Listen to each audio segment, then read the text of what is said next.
Ang mahal ng bigas ngayon, 1.5 isang sako dyan sa likod.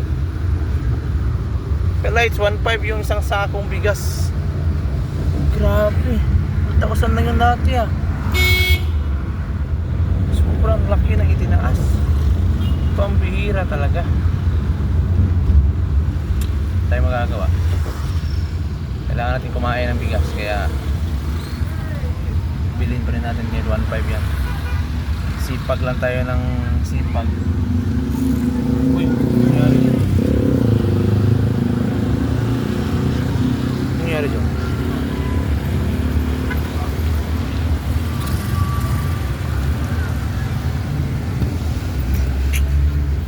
Bihira talaga. Dahil yan sa mga bisyo Bisyo talaga nakakasira ng utak. Sira na nga yung utak natin, magbibisyo pa tayo, lalo masisira.